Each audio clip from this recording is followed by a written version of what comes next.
Hi guys, so the next Bulldog kit I'm going to be testing out is this Cortez Gold. It's a Mexican style cerveza that should have an ABV of 4.3%. In the kit you get the bag of malt extract, you also get SARS and Cascade hops. I am going to add some additional hops to it. I'm going to put some Citra hop pellets, 50 grams, just because I want the cerveza to be nice and crisp and citrusy when it's finished.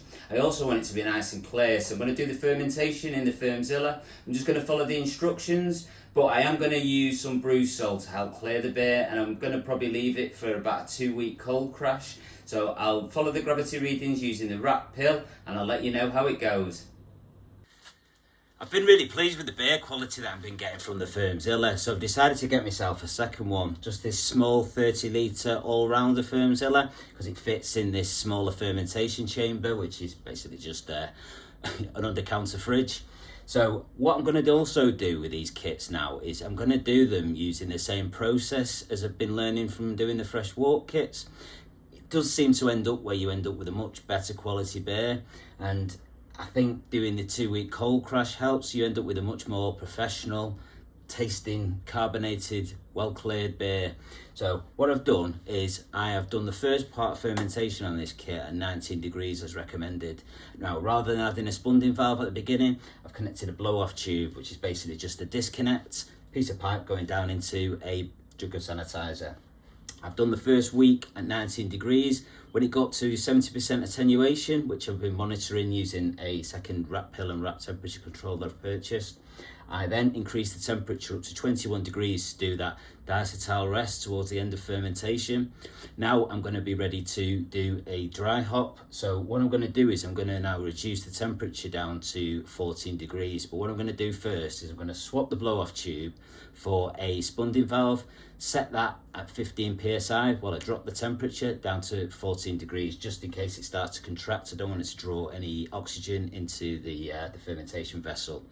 So once it's at 14 degrees, I'm basically just going to have to take the lid off and drop the dry hops in on this, because there's no dump section, you can't dump the trub on it, and there's definitely no space for putting a hot bong in this fermentation chamber. So I'm just going to do it that way, but hopefully once I've dropped the temperature down and I've added the spunding valve, there'll be a level of CO2 pressure in the headspace, which will hopefully protect, as I drop the dry hops in, from any oxygen getting in. Then I'm going to leave it probably around 4 or 5 days at that 14 degrees with the dry hops in. Then I'm going to move on to cold crash. So what I've been doing in the other Firmzilla, and I'm going to do with this, and I think I'm going to do with most beer kits going forward, is this 2-week cold crash, which I first did on the Evil Dog kit. But I found that you end up with such a good professional quality beer at the end. You basically leave it at, you can dial it in to whatever carbonation level you want. There's charts that I found online, but I'm going to do this at 12 psi, drop the temperature down to 1 degree, and then I'll end up by the end of the 2 weeks with a beer that's basically carbonated and clear. But it does mean that if you're going to do this, you are going to lose your fermentation vessel for 4 weeks for each beer, which is going to be the benefit of having the 2 Firmzillas. So I'll let you know how it goes. As you can see on the profile, Cortez Gold recorded on the rat pill, the fermentation took roughly 6 days to complete. I did raise the temperature up from 19 degrees to 21 degrees to do that diacetyl rest towards the end of fermentation before dropping the temperature down to 14 degrees, ready to add the dry hops. The ABV on this kit ended up higher than stated on the box. It ended up at an ABV of 5.11. So I did complete the 2-week cold crash, and then I did do the closed transfer, left it to condition for a couple of weeks, and then I put it into the serving keezer on 2 degrees with 12 psi of CO2 connected. So I'll see how it is.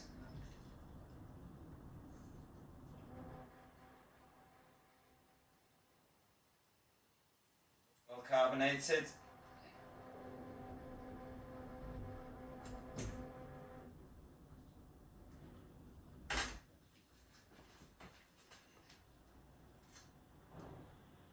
Yeah, it's crystal clear.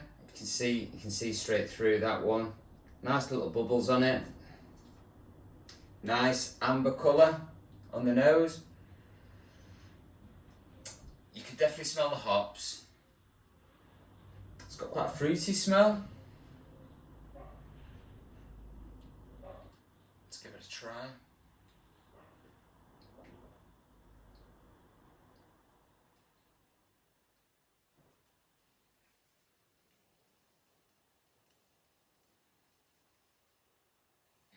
It's nice, that.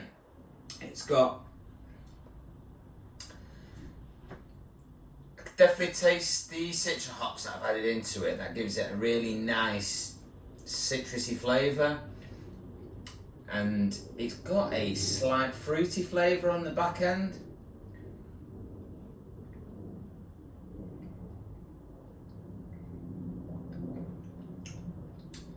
Can't quite put my finger on what the fruit flavour is, but it's got a slight fruit flavour on the back end, which is really quite nice.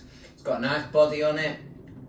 It's well carbonated, nice and clear, nice and citrusy, nice bit of bitter in. It's a good kit, this. I do like this one. It's out of the kits they've done from Bulldog brews. I think it's still not as good as the Evil Dog. I think that's really impressive, but it's a completely different style of beer. I'd probably put this one on par with the strawberry one because I really did like that kit. This is quite similar, as in it's got a quite a light flavour. It's got the fruit flavour, but it's a slightly different fruit flavour. So that's where it's probably got similarities with the strawberry kit. But I'm filming this part of the video in July, and it's a perfect sort of beer to have when the sun's out and having a bit of a heat wave. And I think, yeah, it's a good session beer, this as well. It's only at a low ABV.